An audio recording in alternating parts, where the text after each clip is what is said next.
Battery চালিত রিকশা চালু সহ ১২ দফা দাবিতে জাতীয় প্রেস ক্লাবের সামনে আয়োজিত গণ অবস্থান কর্মসূচি স্থগিত করেছেন অটোরিকশা চালকরা। এতে প্রেস ক্লাবের সামনে সড়কে যান চলাচল স্বাভাবিক হয়েছে। অটোরিকশা চালকদের গণ অবস্থান কর্মসূচি থেকে জানানো হয়েছে, আগামীকাল সোমবার বেলা ১১টায় ঢাকা মহানগর পুলিশ কমিশনার শেখ মোহাম্মদ সাজ্জাদ আলীর সঙ্গে বৈঠকে বসবে রিকশা, ভ্যান, ইজি বাইক শ্রমিক ইউনিয়ন।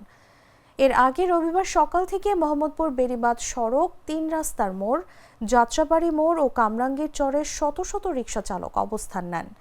এতে ওইসব সড়কে সব ধরনের যান চলাচল বন্ধ হয়ে যায়। ফলে অফিস ও কর্মস্থলগামী মানুষ বিপাকে পড়েন। ঢাকা মহানগর এলাকার সব সড়কে ব্যাটারি চালিত অটোরিকশার চলাচল ৩ দিনের মধ্যে বন্ধ বা বিধিনিষেধ আরোপ করতে গত ১৯ নভেম্বর নির্দেশ দিয়েছেন হাইকোর্ট।